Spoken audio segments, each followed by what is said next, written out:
So hello everyone, कैसे हैं आप सभी। स्वागत है आप सभी का आपके अपने YouTube channel be the study point पर। तो आज की ये वीडियो एनईपी के फर्स्ट एंड सेकंड सेमेस्टर के स्टूडेंट्स के लिए काफ़ी ज़्यादा इम्पोर्टेंट होने वाली है, क्योंकि आज की इस वीडियो में हम बात करने वाले हैं आपके subject Sanskrit B introductory Upanishad and Gita के बारे में।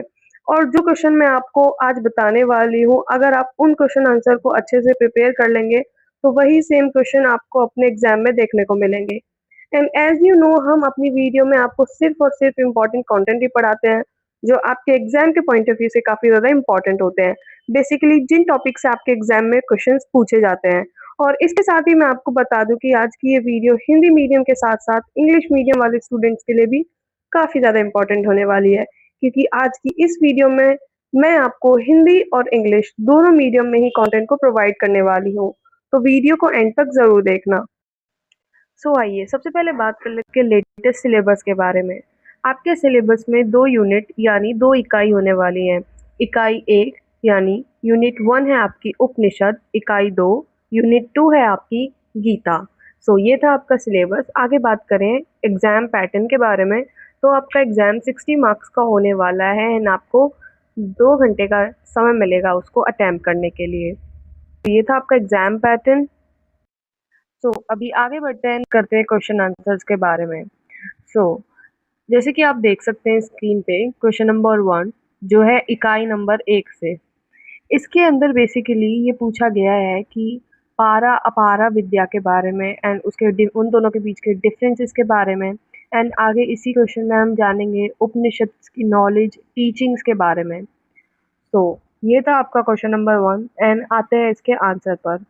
आंसर में सबसे पहले बात करेंगे परिचय यानी इंट्रोडक्शन के बारे में। ईशावास्य उपनिषद शुल्क यजुर्वेद के प्रमुख उपनिषदों में से एक है और इसमें 18 मंत्र हैं। ये आत्मन और ब्रह्मांड की एकता, निस्वार्थ कर्म के महत्व और मुक्ति के मार्ग की शिक्षा देता है। उपनिषद यानी जिन्हें सामूहिक रूप से वेदांत के रूप में जाना जाता है, ये हेल्प करता है अज्ञान यानी विद्या अविद्या, हम नॉलेज नहीं होती है उसको दूर करके ज्ञान विद्या को प्रदान करने का इसमें प्रयास किया जाता है। ये था आपका इंट्रोडक्शन जिसमें हमने जाना कि ईशावास्य उपनिषद क्या होता है एंड उसकी इम्पोर्टेंस क्या है। आगे क्वेश्चन में बढ़ते हैं।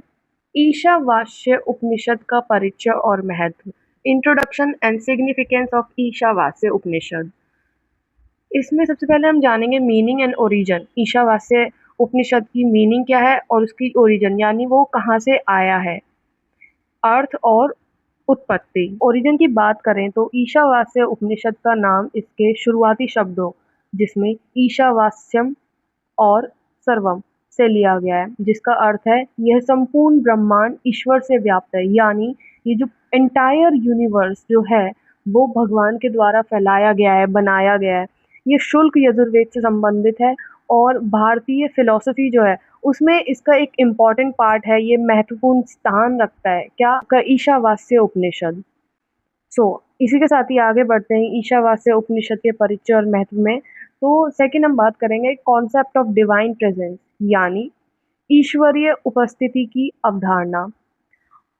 उपनिषद सिखाता है कि सर्वोच्च सत्य ब्रह्मांड के प्रत्येक प्राणी और वस्तु में विद्यमान है। यानी ये जो यूनिवर्स है, एंटायर यूनिवर्स है, इसके अंदर रहने वाले ह्यूमन बीइंग्स और छोटे-छोटे और ऑर्गेनिज्म या बीइंग्स एंड और जितने भी ऑब्जेक्ट्स हैं जो यूनिवर्स में एग्जिस्ट करते हैं, इनके ऊपर एक सुप्रीम रियलिटी है या जिसको हम गॉड बोलते हैं।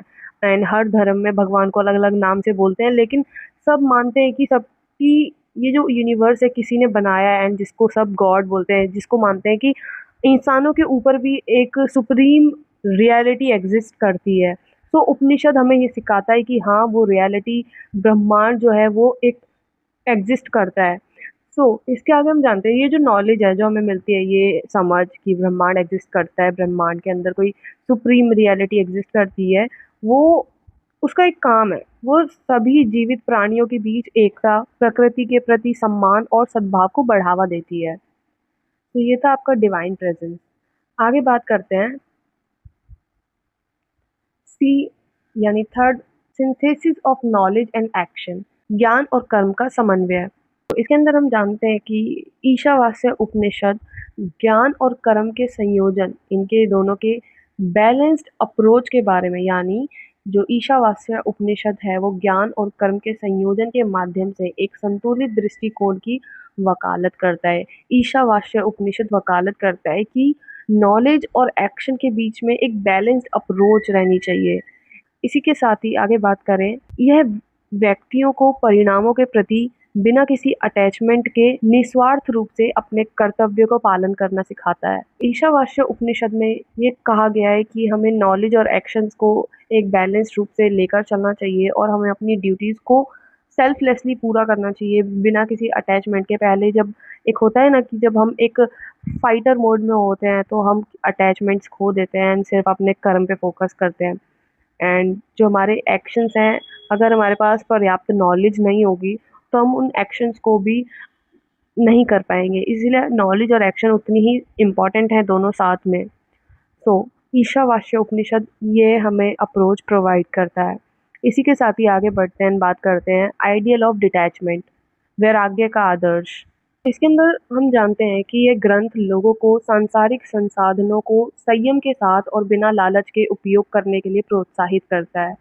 एंड सच्ची खुशी भौतिक संपत्ति यानी जो मटेरियल गुड्स हैं उनके बजाय आंतरिक संतोष यानी हमारी जो इनर हैप्पीनेस है, इनर कंटेंटमेंट है, उससे आती है।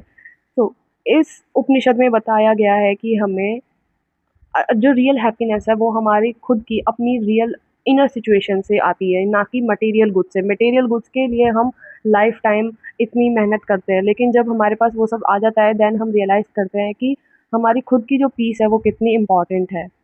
ये उपनिषद हमें एनकरेज करता है कि हमें जो वर्ल्डली रिसोर्सेज है, जो इस संसार में जो रिसोर्सेज है वो हमें मॉडरेशन के साथ यूज़ करनी चाहिए और बिना किसी लालच के यूज़ करनी चाहिए, विदाउट एनी ग्रीड। ये थे आपके ईशावास्य उपनिषद के परिचय एंड उसकी कुछ इम्पोर्टेंस।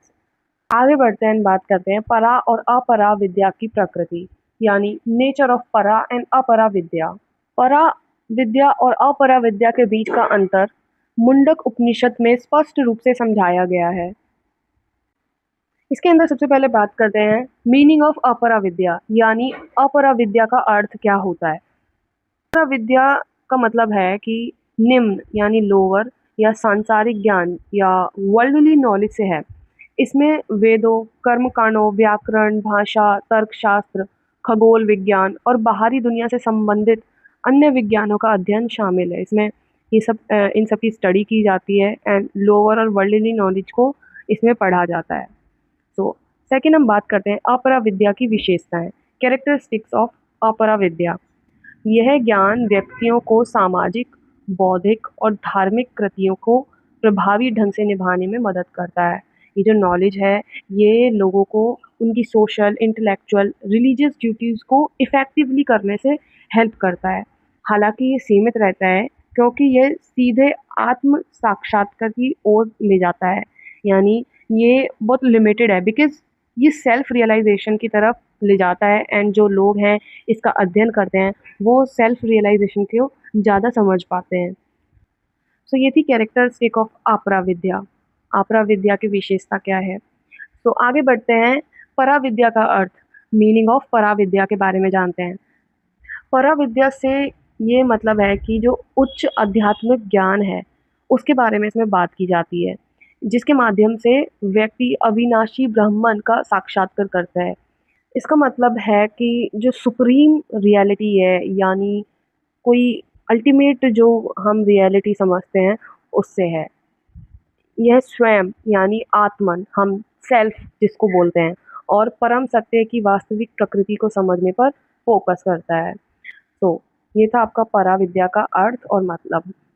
आगे बात करते हैं परा विद्या की विशेषताएं, कैरेक्टरिस्टिक ऑफ परा विद्या। परा विद्या केवल थ्योरेटिकल नहीं है, यानी सिद्धांतिक नहीं है। ये सिद्धांतिक और थ्योरेटिकल होने के साथ साथ एक्सपीरियंशियल एंड ट्रांसफॉर्मेटिव भी है, यानी अनुभवात्मक और परिवर्तनकारी भी है। यह अज्ञानता को दूर करती है और आंतरिक शांति, ज्ञान और मुक्ति की ओर ले जाती है। परा विद्या है वो हमें खुद को समझने में मदद करती है।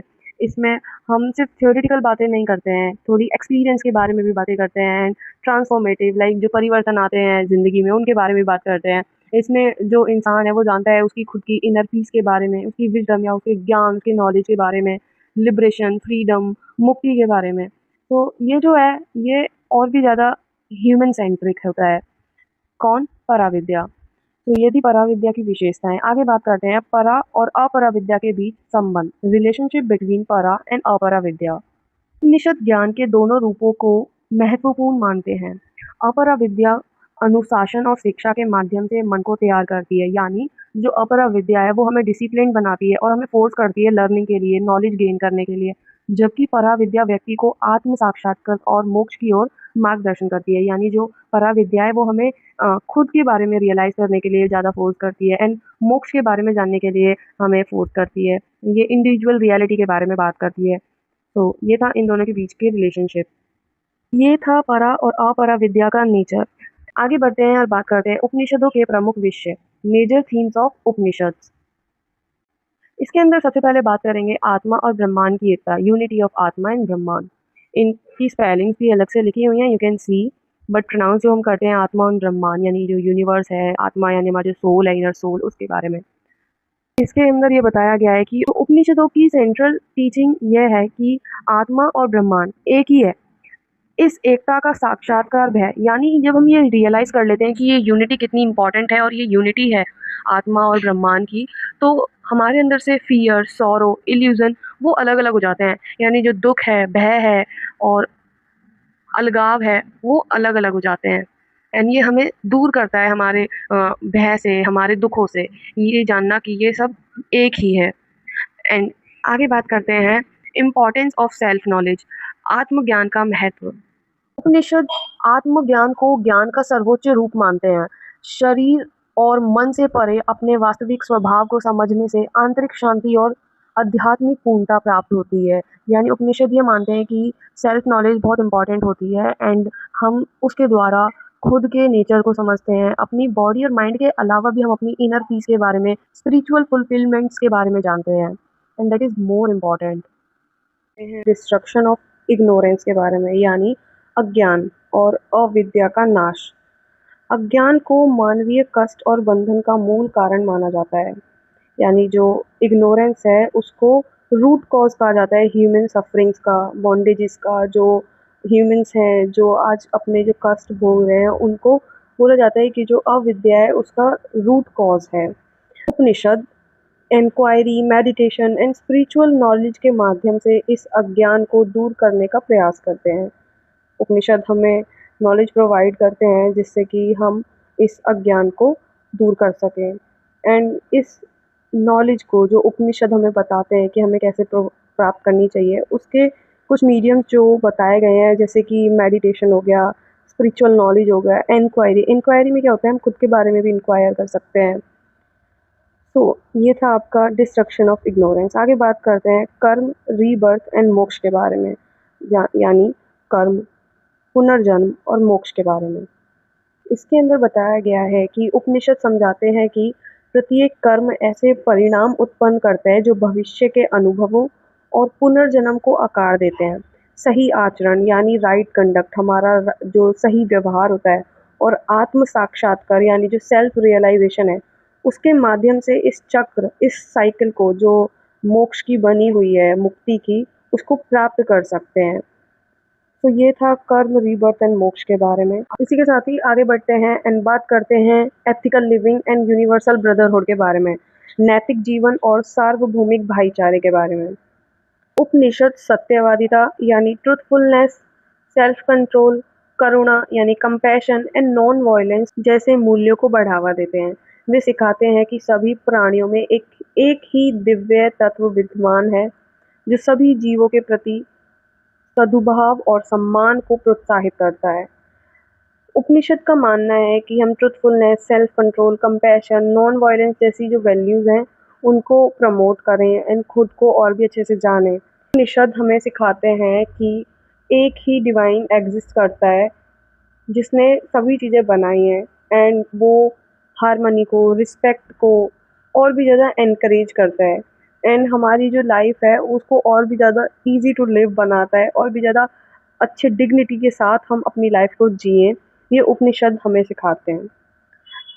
सो इसी के साथ ही आपके मेजर थीम्स ऑफ उपनिषद उपनिषद के जो मेजर थीम्स थे वो भी खत्म होते हैं। तो आगे बात करते हैं आपके कंक्लूजन यानी निष्कर्ष के बारे में। तो इसमें बताया गया है कि ईशावास्य उपनिषद, जिसके बारे में हमने अभी इतना सब कुछ जाना, ये निस्वार्थ कर्म, वैराग्य और आध्यात्मिक ज्ञान के माध्यम से जीवन का एक संतुलित दृष्टिकोण प्रस्तुत करता है। पराविद्या और अपराविद्या जैसे कॉन्सेप्ट हमें सांसारिक शिक्षा यानी जो वर्ल्डली लर्निंग है उसको, और आत्मज्ञान को साथ साथ, आत्मज्ञान यानी सेल्फ नॉलेज को साथ साथ लेके चलने की बात करता है। इस प्रकार उपनिषद मानवता को अज्ञान से ज्ञान की ओर और बंधन से मुक्ति की ओर गाइड करते हैं।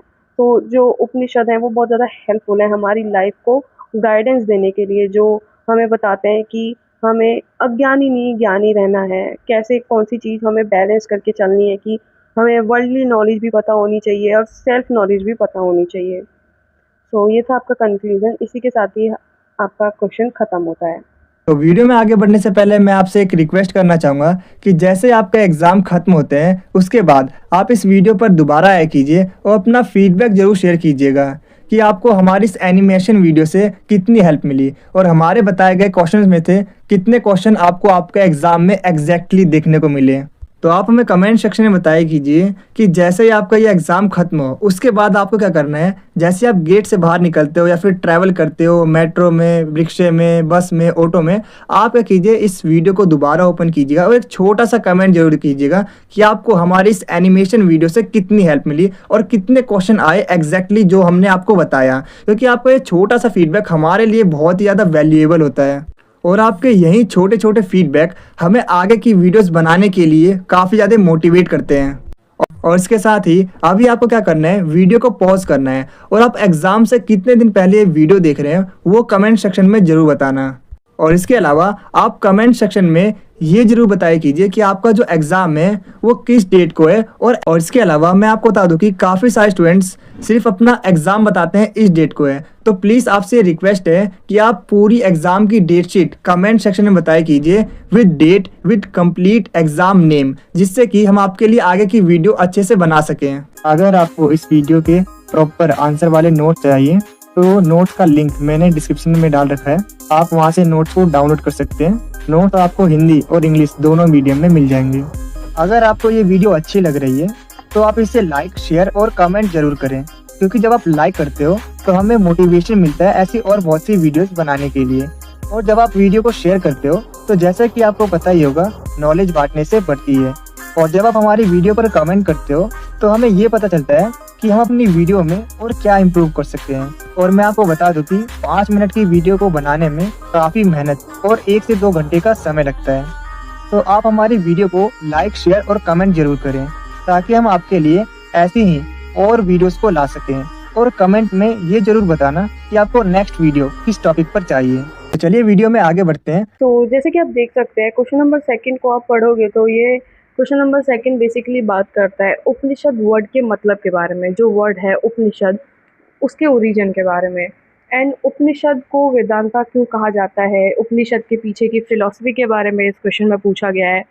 एंड उपनिषद के अंदर जो कॉन्सेप्ट्स हैं आत्मा, ब्रह्मांड, कर्म, मोक्ष, इन सब से रिलेटेड इसमें पूछा गया है। एंड इन्हीं चीज़ों से रिलेटेड हम अपने आंसर में बात करने वाले हैं।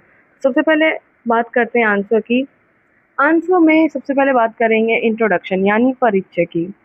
उपनिषद वेदों के दार्शनिक यानी फिलोसफिकल और स्पिरिचुअल ग्रंथ हैं और सामूहिक रूप से वेदांत के रूप में जाने जाते हैं, जिसका अर्थ है वैदिक ज्ञान का अंतिम भाग। उपनिषदों को वैदिक ज्ञान का अंतिम भाग भी कहा जाता है। वे वास्तविकता की प्रकृति यानी नेचर ऑफ रियलिटी, स्वयं यानी आत्मा, हम जो सेल्फ जिसे बोलते हैं, और मानव जीवन के अंतिम उद्देश्य यानी जो ह्यूमन लाइफ है उसका जो अल्टीमेट पर्पस है उसको समझने के ओर हमारा ध्यान केंद्रित करते हैं, फोकस करते हैं। उनका मुख्य उद्देश्य अज्ञान यानी अविद्या को दूर करना है और व्यक्ति को मुक्ति यानी मोक्ष की ओर ले जाना होता है। तो ये था उपनिषदों का हमारा रेलेवेंस। आगे बात करते हैं, तो इसके अंदर सबसे पहले बात करेंगे डेरिवेशन ऑफ द वर्ड, यानी शब्द की उत्पत्ति। उपनिषद शब्द 3 संस्कृत शब्दों से बना है। उप जिसका अर्थ है समीप, नि जिसका अर्थ है नीचे, और शद जिसका अर्थ है बैठना। इस प्रकार उपनिषद का शाब्दिक अर्थ है उच्च ज्ञान प्राप्त करने के लिए गुरु के समीप बैठना। ये था डेरिवेशन ऑफ द वर्ड। आगे बात करते हैं, ज्ञान जो अज्ञान को नष्ट करे, यानी नॉलेज दैट डिस्ट्रॉय इग्नोरेंस। उपनिषद शब्द में जो शद धातु है उसका अर्थ होता है ढीला करना या नष्ट करना या प्राप्त करना भी। इसलिए उपनिषदिक ज्ञान अज्ञान को नष्ट करता है। सांसारिक मोह, यानी जो वर्ल्ड की जितने भी अटैचमेंट्स हैं और संसारिक मोह के बंधनों को ढीला करता है। वर्ल्ड में जो अटैचमेंट्स हैं उनको, उनके बॉन्ड को और भी ढीला करता है और सर्वोच्च सत्य को प्राप्त करने में मदद करता है और जो हाईएस्ट ट्रुथ है उसको प्राप्त करने में हेल्प करता है। आगे बात करेंगे गुप्त और आध्यात्मिक शिक्षा, यानी सीक्रेट एंड स्पिरिचुअल टीचिंग, जो हमें उपनिषद से मिलती है। उपनिषदों की शिक्षाएं पारंपरिक रूप से एक गुरु द्वारा एक योग्य शिष्य को व्यक्तिगत रूप से दी जाती थी। यानी जब ट्रेडिशनली जो ये उपनिषदों की जो टीचिंग थी वो पर्सनली बैठकर आमने सामने एक जो गुरु था वो उस स्टूडेंट को देता था जो उस शिक्षा के लायक होता था, उसको बैठकर उपनिषदों की शिक्षा को देता था। इस ज्ञान को पवित्र माना जाता था क्योंकि ये अस्तित्व के गंभीर सवालों से संबंधित था। जो ह्यूमन एग्जिस्टेंस है उसके जो क्वेश्चंस हैं, जितने इम्पोर्टेंट क्वेश्चंस हैं उनसे रिलेटेड इसमें बात की जाती थी। इसीलिए इस ज्ञान को पवित्र माना जाता है, सैक्रेड माना जाता है। आगे बात करते हैं वेदांत के रूप में उपनिषद, उपनिषद एज वेदांत। हमने क्वेश्चन में भी देखा था कि क्वेश्चन पूछा गया है वेदांत क्यों कहा जाता है उपनिषद को, एंड ये चीज़ थोड़ी इंपॉर्टेंट है। वेदांत से रिलेटेड आपको शॉर्ट नोट भी पूछा जा सकता है, अलग से क्वेश्चन भी आ सकता है, एंड फॉर एक्स्ट्रा मार्क्स के लिए आप इसको क्वेश्चन के अंदर लिख सकते हो जब आप उपनिषद को डिस्क्राइब कर रहे होगे। तो उपनिषद वेदों का अंतिम खंड बनाते हैं।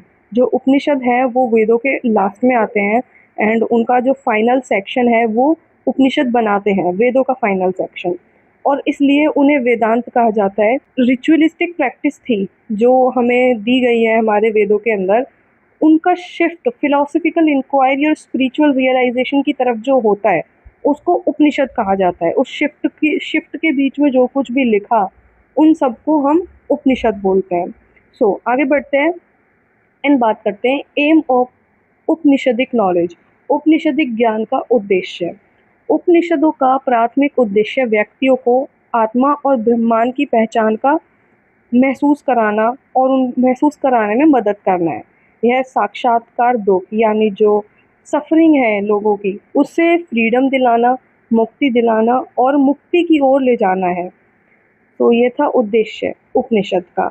आगे बात करते हैं यूनिवर्सल रेलेवेंस के बारे में। जो यूनिवर्सल रेलेवेंस है उपनिषद की, उपनिषदों की शिक्षाएं जीवन, मृत्यु, खुशी और अस्तित्व के उद्देश्य से संबंधित हैं। लाइक जो उपनिषद की टीचिंग्स हैं वो एड्रेस करती हैं life, death, happiness and human existence के पर्पस के बारे में। इसलिए जो अलग अलग जनरेशन्स आती हैं, ये जनरेशन टू जनरेशन उपनिषद की टीचिंग पास होती रहती हैं। ये थी इनकी यूनिवर्सल रेलेवेंस। आगे बात करते हैं उपनिषदों की विषय वस्तु, सब्जेक्ट मैटर टू द उपनिषद। इसके अंदर सबसे पहला है ब्रह्मांड की प्रकृति, नेचर ऑफ ब्रह्मांड। उपनिषद ब्रह्मांड को अंतिम, शाश्वत और अनंत वास्तविकता के रूप में वर्णित करते हैं जो ब्रह्मांड का स्रोत और आधार भी है। लाइक जो उपनिषद हैं वो ब्रह्मांड को डिस्क्राइब करते हैं as a ultimate, eternal and infinite reality, and यही जो ब्रह्मांड का सोर्स है एंड सपोर्ट है जो यूनिवर्स को सपोर्ट करता है। जो ब्रह्मांड है वो समय, स्थान और कारण की सभी सीमाओं से परे है। लाइक हम मूवीज़ में भी देखते हैं जो यूनिवर्स से रिलेटेड मूवीज़ होती हैं, स्पेस से रिलेटेड मूवीज़ होती हैं, like Interstellar type of movies, उसमें भी दिखाते हैं कि जो ब्रह्मांड है, जो यूनिवर्स है, that is all about time, space, causation. जो ब्रह्मांड है उसकी सीमाएं हैं जैसे कि समय, स्थान, इसमें उपनिषदों में यही बताया गया है। ये था नेचर ऑफ ब्रह्मांड। आगे बात करते हैं आत्मा की प्रकृति, नेचर ऑफ आत्मा। उपनिषद बताते हैं कि वास्तविक स्वयं यानी हम, सेल्फ या आत्मा, अमर, शुद्ध और भौतिक शरीर तथा मन से अलग है। यानी वो इमॉर्टल, प्योर और डिस्टिंक्ट इन सबसे अलग है। फिजिकल बॉडी से और माइंड से वो अलग है। आत्मा साक्षात्कार को जीवन का सर्वोच्च लक्ष्य माना जाता है। यानी जो हम खुद को जब रियलाइज़ करते हैं अपने ट्रू सेल्फ को, वो हमारी लाइफ का हाईएस्ट गोल है। क्योंकि हम सबके पास हम सोचते हैं कि हमारा करियर वो ही हमारा रियल मोटिव है, हमारी रिलेशनशिप हमारी वही एक मोटिव है। बट उपनिषद की जो टीचिंग है वो हमें ये समझाती है कि हमारा ट्रू सेल्फ का रियलाइजेशन ही हमारा हाईएस्ट गोल है लाइफ का एज अ ह्यूमन। हमारा मोटिव क्या है इस वर्ल्ड में आने का, वो रियलाइज करना एंड खुद के बारे में सब कुछ जानना, यही हमारा रियल गोल होता है। सो ये उपनिषद हमें सिखाते हैं। ये था नेचर ऑफ आत्मा। आगे बात करते हैं रिलेशनशिप बिटवीन आत्मा एंड ब्रह्मांड, आत्मा और ब्रह्मांड के बीच का संबंध। उपनिषदों की एक केंद्रीय शिक्षा यानी उनकी एक सेंट्रल टीचिंग आत्मा और ब्रह्मांड की आवश्यक एकता है। आत्मा और ब्रह्मांड की एकता ही उपनिषदों की एक सेंट्रल टीचिंग है, यह सत्य है। जैसे इसमें एक महावाक्य है, जैसे कि तत्त्वम असि, तुम वही हो। ये संस्कृत में तत्त्वम असि बोला गया है, जिसका मतलब है तुम वही हो। यह सत्य जैसे महाकाव्यों के माध्यम से व्यक्त किया गया है। ये सब बताते हैं कि ब्रह्मांड और जो हमारा आत्मा है वो एक ही है, तुम और हम वही हैं। तो ये सब चीज़ें हमें उपनिषदों में बताई जाती हैं। आगे बात करते हैं कर्म और पुनर्जन्म, कर्म और रीबर्थ के बारे में। उपनिषद कर्म के नियम पर चर्चा करते हैं, जिसके अनुसार प्रत्येक क्रिया का परिणाम उत्पन्न करती है। लाइक जो हमारे जितने भी कर्म हैं, हम जो भी कर रहे हैं आज के टाइम पर, उन सब का कुछ ना कुछ एक परिणाम निकलेगा। एंड जो परिणाम निकलेगा वो हमारा भविष्य और हमारा जो आने वाला कल है और जो हमारा बीता हुआ कल है, उनके चक्र से निर्धारित किया जाता है। सो इसमें जैसे कि आगे बोला गया है, ये परिणाम भविष्य के अनुभवों और जन्म तथा पुनर्जन्म के चक्र को निर्धारित करते हैं। सो हमारा जो कर्म है और रीबर्थ है, ये सब कनेक्टेड है। और यही एक जो साइकिल है, ये हमारे भविष्य को भी डिसाइड करती है, और हमारे जो पुराने जन्म से भी जो हम सब कुछ कैरी करते हुए आ रहे हैं, वो हमारा कर्मा जो हमें फ्यूचर में मिल सकता है। तो उपनिषद हमें इन सब चीज़ों की टीचिंग देते हैं। आगे बात करते हैं मोक्ष और लिबरेशन, मोक्ष या मुक्ति, जो उपनिषदों ने टीचिंग्स में बताए हैं। जन्म और मृत्यु के चक्र से मुक्ति मानव जीवन का अंतिम उद्देश्य है। उपनिषद ये बताते हैं कि liberation, cycle of birth and death, इन सब से लिबरेशन ह्यूमन लाइफ का अल्टीमेट एम है। लाइक हम सब बोलते हैं ना कि अभी जन्म हुआ है एंड देन डेथ होगी, यही जीवन की साइकिल है। बट इस साइकिल के बीच में भी हमें बहुत कुछ करना पड़ता है, जो हमारा कर्म होता है। उपनिषद सिखाते हैं कि मोक्ष आत्मज्ञान जो हमारी सेल्फ नॉलेज है, ध्यान और वैराग्य यानी मेडिटेशन, डिटैचमेंट के माध्यम से प्राप्त किया जा सकता है। यानी हम जो मोक्ष हैं वो इन सब माध्यमों से प्राप्त कर सकते हैं। हम जब डिप्रेस्ड होते हैं, मेंटली इल होते हैं, तो हमें सबसे पहले लोग बोलते हैं कि हमें मेडिटेशन करना चाहिए, जिससे कि हम अपने अंदर के माइंड को जानते हैं कि हमारे अंदर क्या चल रहा है। हम अपने ट्रू इमोशंस को जान पाते हैं जिसके द्वारा। आगे बात करते हैं नैतिक और आध्यात्मिक अनुशासन, एथिकल एंड स्पिरिचुअल डिसिप्लिन। उपनिषद सत्यवादिता यानी ट्रुथफुलनेस, आत्मनियंत्रण यानी सेल्फ कंट्रोल, करुणा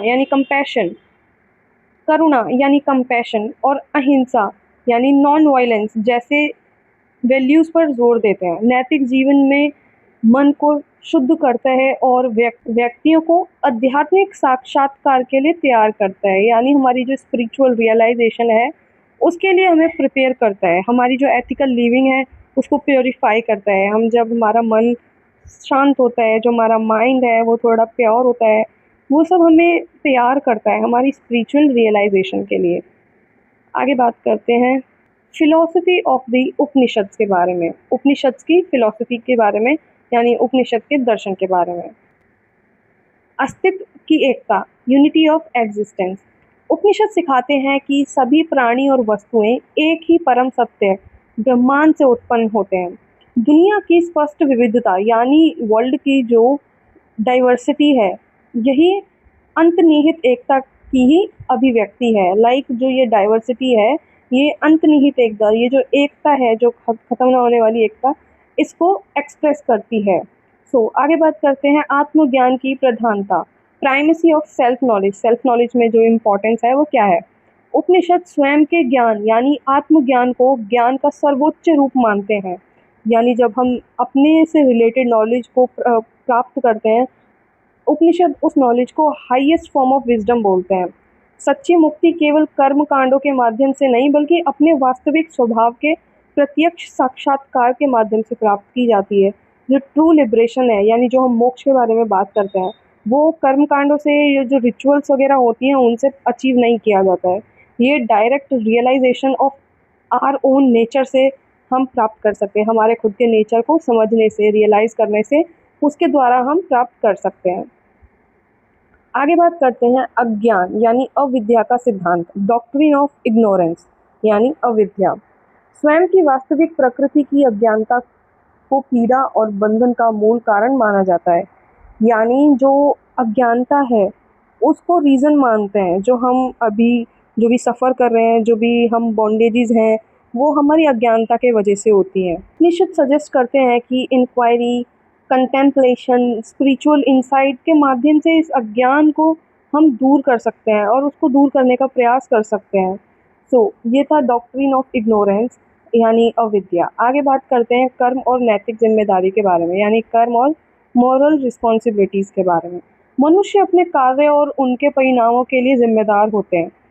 देन कर्म का नियम जन्म और पुनर्जन्म के चक्र को नियंत्रित करता है। हमने पहले भी देखा था, जो कर्म है वो जन्म और पुनर्जन्म के जो हम इसके बीच में जो काम करते हैं उसको बैलेंस करता है और नैतिक जीवन को प्रोत्साहित करता है। एंड जो हमारा करंट लाइफ में जो हम एथिकल लाइफ जो जी रहे हैं उसको ये प्रोत्साहित करता है और भी एनकरेज करता है कि हम एथिकल लाइफ जिएं।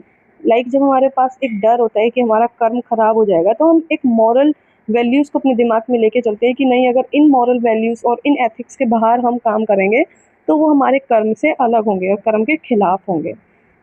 उपनिषद हमें ये जानकारी देते हैं। ये था कर्म एंड मॉरल रिस्पॉन्सिबिलिटीज़। आगे बात करते हैं ध्यान और त्याग का मार्ग, path of meditation and renunciation.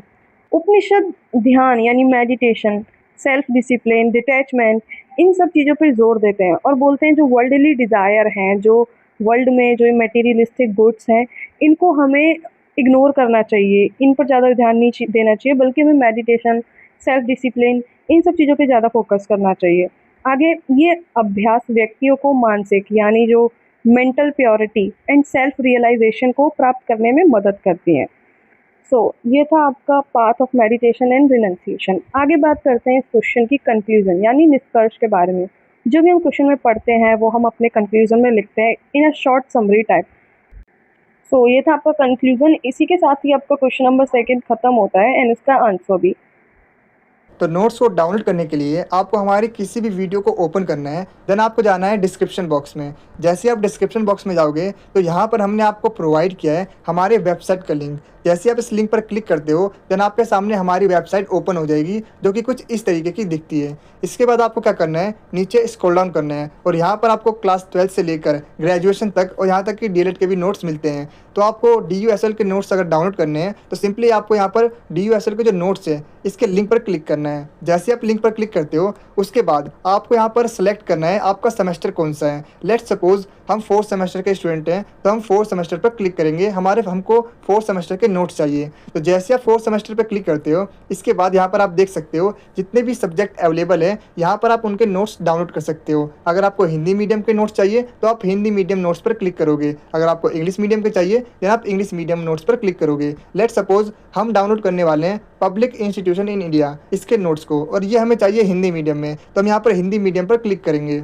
तो यहाँ पर आप जैसे लिंक पर क्लिक करते हो तो आपके सामने एक पेमेंट पेज ओपन हो जाएगा कुछ इस तरीके का। इसके बाद आपको यहाँ पर क्या करना है, पे एंड डाउनलोड वाले बटन पर क्लिक करना है। और जैसा कि आप देख सकते हो जो प्राइस है वो काफ़ी ज़्यादा रीजनेबल है। अगर आप कंपेयर करो अदर यूट्यूबर्स के मुकाबले तो उनके जो नोट्स होते हैं वो 200 से 300 के होते हैं, लेकिन वही हम आपको ओनली 49 रुपीज़ में ये नोट्स प्रोवाइड कर रहे हैं और मैं आपको बताना चाहूँगा कि ये जो नोट्स हैं, इसके अंदर जितने भी क्वेश्चंस हैं, वो अभी तक आपके एग्ज़ाम में अलग-अलग ईयर में अलग-अलग तरीके से पूछे गए हैं। वो सारे के सारे क्वेश्चंस इसके अंदर आपको मिलने वाले हैं और इसके जो आंसर्स हैं, वो टू द पॉइंट हैं। अगर आप इन आंसर्स को अपने एग्ज़ाम में लिख कर आते हो, तो आप डेफ़िनेटली अपने एग्ज़ाम में अच्छा स्कोर कर पाओगे।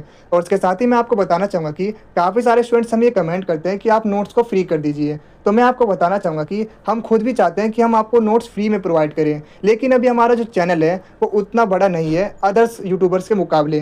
अगर आप उनका कंपैरिज़न करोगे तो उनके जो जो सब्सक्राइबर्स होते हैं वो लाख 2 लाख सब्सक्राइबर्स होते हैं और उनके जो व्यूज़ आते हैं वो 50,000 लाख व्यूज़ आते हैं। और मैं आपसे वादा करता हूँ, अगर हमारे भी सब्सक्राइबर्स होते हैं वो 1 से 2 लाख भी पहुँचते हैं और हमारे वीडियो पर 50,000 30,000 भी व्यू आते हैं, तो हम आपके लिए नोट्स को फ्री कर देंगे। तो मैं आपसे यही रिक्वेस्ट करूँगा कि आप वीडियो को लाइक और ज़्यादा से ज़्यादा शेयर कीजिए, क्योंकि जैसा कि आपको पता ही है, नॉलेज बाँटने से बढ़ती है और आपका ये सपोर्ट ही हमारी ताकत है। और 49 रुपीज़ बहुत ही अफोर्डेबल प्राइस है और आप ईज़िली इसे परचेज़ कर सकते हो, इतना महंगा नहीं है। और आप खुद सोचिए, आप किसी सेमेस्टर में अच्छे मार्क्स चाहते हो, वो भी 49 रुपीज़ में, क्योंकि काफ़ी सारे ऐसे स्टूडेंट्स होते हैं जो कि पैसे बचाने के चक्कर में सेमेस्टर रिपीट कर देते हैं। और मैं आपसे यही रिक्वेस्ट करूँगा और मैं यही प्रे करूँगा कि आपके जो सेमेस्टर है उसमें अच्छे मार्क्स आएँ। तो आप हमारी पीडीएफ को परचेज़ कर सकते हो, वो भी 49 रुपीज़ में, बहुत ही रीज़नेबल प्राइस है, मैं सच में बता रहा हूँ। तो कुछ इस तरीके से आप हमारे नोट्स को ईज़िली डाउनलोड कर सकते हो। तो इसी के साथ ही आगे बढ़ते हैं एंड बात करते हैं अपने नंबर 3 के बारे में। क्वेश्चन नंबर 3 में बेसिकली पूछा गया है कि जो श्रीमद् भागवत गीता है, उसका मेन मैसेज क्या है, उसका रेलेवेंस, उसकी सिग्निफिकेंस क्या है। तो क्वेश्चन नंबर 3 में बेसिकली श्रीमद् भागवत गीता के बारे में पूछा गया है एंड उसको एक्सप्लेन करेंगे हम अपने आंसर के अंदर। तो बिना किसी देरी के शुरू करते हैं अपना आंसर एंड सबसे पहले बात करते हैं इंट्रोडक्शन यानी परिचय के बारे में। श्रीमद् भागवत गीता भारत के सबसे महत्वपूर्ण फिलोसफिकल और स्पिरिचुअल टेक्स्ट में से एक है। यह महाभारत के भीष्म पर्व का एक हिस्सा है और इसमें 18 अध्याय और 700 श्लोक हैं। कुरुक्षेत्र में युद्ध के मैदान में भगवान कृष्ण और अर्जुन के बीच एक संवाद के रूप में प्रस्तुत गीता कर्तव्य, नैतिकता, आत्म साक्षात्कार और मुक्ति से संबंधित सवालों पर संबोधित करती है। ये जो श्रीमद् भागवत गीता है, ये कुरुक्षेत्र में हुए गए युद्ध के बारे में बताती है एंड उस युद्ध में जब कृष्ण अर्जुन को गाइडेंस देते हैं, जो भी उन सब चीज़ों के बारे में इसमें बताया गया है। तो ये था आपका इंट्रोडक्शन। आगे बात करते हैं भागवत गीता का सामान्य अवलोकन यानी general overview of the Bhagavad Gita. तो इसमें सबसे पहले बात करेंगे ऐतिहासिक और साहित्यिक पृष्ठभूमि के बारे में, हिस्टोरिकल एंड लिटरेरी बैकग्राउंड के बारे में। भागवत गीता महाभारत का एक अभिन्न अंग है, यानी जो भागवत गीता है वो महाभारत का एक इंटीग्रल पार्ट है, उसी का एक पार्ट है और भीष्म पर्व से स्थित है। यह उपदेश कुरुक्षेत्र के युद्ध के मैदान में तब दिया गया है जब अर्जुन गहरे नैतिक संघर्ष का अनुभव करते हैं और अपने रिश्तेदारों को शिक्षकों के खिलाफ लड़ने से इनकार करते हैं। तक भगवान कृष्ण उन्हें सही समझ और कार्य कर्म की ओर निर्देशित करते हैं। तो तभी इन्हीं की जो गाइडेंस है उन्हीं के ऊपर भागवत गीता लिखी गई है। आगे बात करते हैं ग्रंथ की संरचना यानी structure of the text. Gita में 18 अध्याय और लगभग 700 श्लोक हैं, जिसमें से प्रत्येक दर्शन यानी सभी फिलॉसफी, एथिक्स एंड स्पिरिचुअलिटी के विभिन्न पहलुओं से संबंधित है। इन अध्यायों में पारंपरिक रूप से कर्म, ज्ञान और भक्ति के मार्ग में बटा गया है। साथ में वे मानव जीवन के लिए एक संपूर्ण मार्गदर्शक प्रदान करते हैं। यानी जो ये ग्रंथ है ये अभी भी उतना ही इम्पोर्टेंट है ह्यूमन लाइफ को गाइड करने के लिए जितना पहले ये था। जब कृष्ण ने अर्जुन को गाइड किया था, अभी भी लोग उसको पढ़ते हैं खुद को गाइड करने के लिए। आगे बात करते हैं कृष्ण और अर्जुन के बीच का संवाद यानी dialogue between Krishna and Arjun. Bhagavad Gita भगवान कृष्ण और अर्जुन के बीच एक संवाद के रूप में प्रस्तुत की गई है। कृष्ण अर्जुन के सारथी, मित्र और आध्यात्मिक शिक्षक के रूप में कार्य करते हैं। यानी जब महाभारत हो रही थी, कृष्ण ने अर्जुन का सारथी बनकर, मित्र बनकर और उनका स्पिरिचुअल गुरु बनकर उनकी हेल्प करी एंड जो उन्हें भ्रम और निराशा यानी जो उनको कन्फ्यूज़न थी, जो उनको सैडनेस थी, उनको दूर करने में हेल्प करी। इस बातचीत के माध्यम से सार्वभौमिक यानी वर्ल्ड की भी जो मानव की समस्याएं हैं उनका समाधान किया जा सकता है, इवन अभी भी, इस टाइम में भी। ये था dialogue between Krishna and Arjun. आगे बात करते हैं विभिन्न मार्गों का संश्लेषण यानी synthesis of different path. Gita की एक यूनिक फीचर है, यानी जो कर्म योग, ज्ञान योग और भक्ति योग का सामंजस्यपूर्ण एकीकरण है। यह सिखाती है कि विभिन्न व्यक्ति अपने स्वभाव और प्रवृत्ति के अनुसार अलग अलग आध्यात्मिक मार्ग यानी स्पिरिचुअल पाथ अपने अपने नेचर और अपने टेम्परामेंट के अकॉर्डिंग लेते हैं, अपने अपने पाथ पर जाते हैं। यह सभी मार्ग अतंत आत्म साक्षात्कार, ये जो सभी मार्ग हैं हमें सेल्फ रियलाइजेशन की ओर ले जाते हैं। तो जो पाथ हैं अलग अलग बेशक होंगे, लेकिन ये हमें ले जाते हैं हमसे ही मिलने के लिए, सेल्फ रियलाइजेशन के लिए ही हमारी लाइफ में हेल्प करते हैं। आगे बात करते हैं व्यवहारिक दर्शन यानी प्रैक्टिकल फिलॉसफी के बारे में। इसके अंदर बताया गया है कि भगवत गीता की जो फिलॉसफी है उसको व्यवहारिक और लागू करने योग्य तरीके से प्रस्तुत करती है। यह नैतिक दुविधाओं, भावनात्मक संघर्षों और दैनिक जिम्मेदारियों से निपटने के लिए मार्गदर्शन प्रदान करती है। क्योंकि जो अर्जुन भी थे वो भी इन्हीं सब चीज़ों से जूझ रहे थे जब वो महाभारत के टाइम पर युद्ध कर रहे थे। इसकी शिक्षाएं व्यक्तियों को जीवन से संतुलन और स्पष्टता बनाए रखने में मदद करती हैं। तो ये और भी ज़्यादा हेल्प करती है लोगों को उनके लाइफ में बैलेंस, क्लैरिटी लाने के लिए और जो उनकी लाइफ है और भी ज़्यादा ईज़ी करने के लिए। ये था प्रैक्टिकल फिलॉसफी। आगे बात करते हैं मुक्ति का लक्ष्य, गोल ऑफ लिबरेशन, जो हमें भगवत गीता से प्राप्त होता है। गीता का अंतिम उद्देश्य मोक्ष या जन्म और मृत्यु के चक्र से मुक्ति प्राप्त करना है। गीता का ही नहीं, लाइक ह्यूमन लाइफ का रियल जो एम है वो यही है कि हमें मोक्ष प्राप्त करना है। यह गीता सिखाती है कि निस्वार्थ कर्म, ईश्वर के प्रति भक्ति और सच्चे स्वयं यानी सच्चे आत्मा के ज्ञान के माध्यम से मुक्ति प्राप्त की जा सकती है। ये गीता हमें यही सिखाती है कि हम सेल्फलेस एक्शंस करके, भगवान की पूजा करके और जो नॉलेज है अपने ट्रू सेल्फ के बारे में वो सब अगर हम अचीव करेंगे तो हम लिबरेशन की ओर यानी मोक्ष की ओर जा सकते हैं। ये था general overview of the Bhagavad Gita. आगे बढ़ते हैं और बात करते हैं स्वधर्म, गीता का केंद्रीय संदेश। Swadharma, the central message of the Gita. जो गीता के अंदर जो सेंट्रल मैसेज है स्वधर्म को लेकर, उसके बारे में बात करेंगे। इसके अंदर सबसे पहले बात करेंगे स्वधर्म का अर्थ, मीनिंग ऑफ स्वधर्म समझेंगे। स्वधर्म का तात्पर्य व्यक्तिगत स्वभाव, क्षमताओं और परिस्थितियों के अनुसार किसी के स्वयं के कर्तव्य या जिम्मेदारी से है। यानी स्वधर्म का मतलब है जो हमारी खुद की ड्यूटीज़ हैं, हमारी जो रिस्पॉन्सिबिलिटीज़ हैं, जो नेचर के अकॉर्डिंग, यानी जो हमारा जो नेचर है उनके अकॉर्डिंग, जो हमारी एबिलिटीज़ हैं, हमारे सर्कमस्टांसेस हैं, उनसे जो बनती है वो स्वधर्म है। उन ड्यूटीज़ को हम स्वधर्म बोलते हैं। एंड गीता सिखाती है कि समाज में प्रत्येक व्यक्ति की एक अलग, उनकी यूनिक भूमिका होती है एंड जो हम सबके पास एक रोल बटा हुआ है हमारी सोसाइटी के अंदर। स्वयं यानी जो हमारा सेल्फ है, स्वयं के कर्तव्य को पूरा करने से व्यक्तिगत विकास और सामाजिक सद्भाव होता है। यानी हम जब अपनी ड्यूटीज़ को पूरा करेंगे तो हमारी पर्सनल ग्रोथ और सोशल हार्मनी दोनों होती है। इसी के साथ ही सेकंड हम बात करेंगे अपने कर्तव्य का पालन करने का महत्व, importance of performing once duty. Krishna Arjun को भावनात्मक कठिनाइयों के बावजूद एक योद्धा के रूप में अपना कर्तव्य न छोड़ने की सलाह देते हैं। जब महाभारत चल रही थी तो कृष्ण अर्जुन को ये सलाह देते हैं कि उन्हें अपना कर्तव्य नहीं छोड़ना चाहिए, बेशक ये जो युद्ध है कितनी भी कठिनाइयों से भरा हो क्यों ना हो। जिम्मेदारियों से बचने से भ्रम यानी कंफ्यूजन और विकार पैदा होता है, जबकि उन्हें ईमानदारी से निभाने से चरित्र यानी स्ट्रॉन्ग कैरेक्टर और अनुशासन यानी डिसिप्लिन मजबूत होता है। ये थी importance of performing once duty. आगे बात करते हैं अपना कर्तव्य बेहतर है यानी बेटर वंस ओन ड्यूटी। हमें खुद का कर्तव्य करना चाहिए और अच्छे तरीके से। प्रसिद्ध श्लोक, यहाँ पे एक श्लोक दिया गया है, श्रेयान स्वधर्मो विगुण परधर्मात् स्वनिष्ठतात्।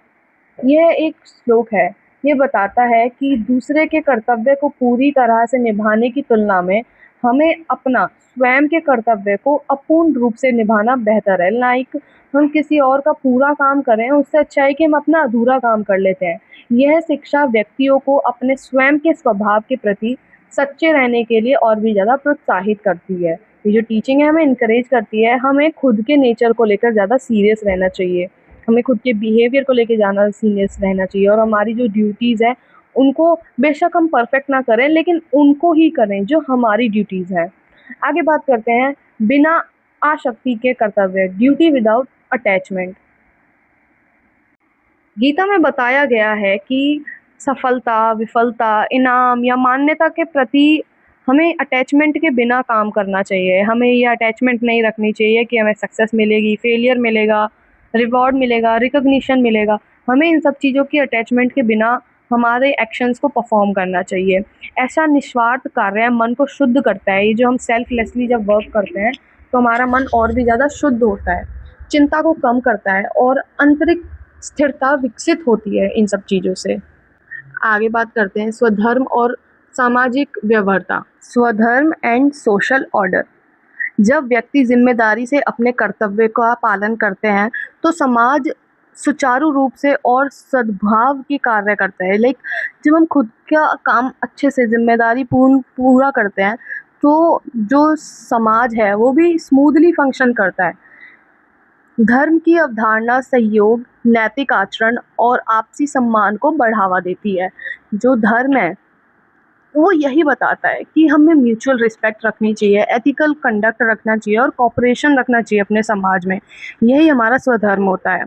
सो ये था स्वधर्म एंड सोशल ऑर्डर। आगे बात करते हैं स्वधर्म की आधुनिक प्रासंगिकता, मॉडर्न रेलेवेंस ऑफ स्वधर्म, यानी मॉडर्न टाइम में स्वधर्म की जो रेलेवेंस है वो क्या है। समकालीन जीवन में यानी जो कंटेम्प्रेरी लाइफ है, यानी जो करंट लाइफ है, मॉडर्न लाइफ है, उसमें स्वधर्म को ईमानदारी और समर्पण के साथ व्यक्तिगत, व्यावसायिक और सामाजिक जिम्मेदारियों से पूरा करना चाहिए। लाइक स्वधर्म है उसको पर्सनल, प्रोफेशनल और सोशल रिस्पॉन्सिबिलिटीज़ को पूरा करना चाहिए और ऑनेस्टी के साथ, डेडिकेशन के साथ। यह व्यक्तियों को अपने मूल्य के प्रति सच्चे रहते हुए समाज में सार्थक योगदान देने के लिए प्रेरित करती है। सो ये था मॉडर्न रेलेवेंस ऑफ स्वधर्म। आगे बात करते हैं। सो ये थे Swadharma, the central message of Gita, Gita का सेंट्रल मैसेज। आगे बात करेंगे सिग्निफिकेंस ऑफ भागवत गीता, भगवत गीता का महत्व। इसके अंदर सबसे पहले बात करेंगे आध्यात्मिक महत्व, स्पिरिचुअल सिग्निफिकेंस जो है भगवत गीता का, उसके बारे में। गीता आत्म, ईश्वर और परम सत्य की प्रकृति के गहरी अंतर्दृष्टि का प्रदान करती है। यह व्यक्तियों को आत्म साक्षात्कार यानी स्पिरिचुअल जो रियलाइजेशन है उसकी ओर निर्देशित करती है, हमें उसको अचीव करने के लिए और भी अनकरेज करती है और उन्हें आंतरिक शक्तियाँ और आध्यात्मिक ज्ञान प्राप्त करने में मदद करती हैं। तो ये था स्पिरिचुअल सिग्निफिकेंस। आगे बात करते हैं नैतिक महत्व यानी एथिकल सिग्निफिकेंस के बारे में। यह ग्रंथ, ये जो भगवत गीता है, यह सत्यवादिता यानी ट्रुथफुलनेस, आत्मनियंत्रण यानी सेल्फ कंट्रोल, करुणा यानी कंपैशन और कर्तव्य यानी डेडिकेशन, इनके प्रति हमें और भी ज़्यादा लेके जाती है। हमें ये सारी वैल्यू सिखाती है, हमें डेडिकेशन सिखाती है। ये शिक्षाएं व्यक्तियों को नैतिक निर्णय लेने और नैतिक रूप से जिम्मेदार जीवन जीने में मदद करती है। सो हमें और भी moral responsibilities, moral responsible life, ethical decision लेने के लिए ये टीचिंग्स और भी ज़्यादा हेल्प करती है। तो ये था एथिकल सिग्निफिकेंस। आगे बात करते हैं फिलोसफिकल सिग्निफिकेंस के बारे में। भगवत गीता विभिन्न दार्शनिक यानी भगवत गीता जो है वो डिफरेंट फिलोसफिकल ट्रेडिशंस को एकीकृत करती है और एक व्यापक विश्व दृष्टि प्रस्तुत करती है, एक सबसे वर्ल्ड वाइड व्यू एक प्रस्तुत करती है। यह कार्य यानी कर्म को त्याग के साथ और भक्ति को ज्ञान के साथ जोड़ती है। यह था इसका फिलोसफिकल सिग्निफिकेंस। आगे बात करते हैं मनोवैज्ञानिक महत्व यानी psychological significance of Bhagavad Gita. Gita व्यवहारिक मार्गदर्शन और आत्म जागरूकता के माध्यम से भय, चिंता, दुख और भ्रम जैसी भावनाओं को संबोधित करती है।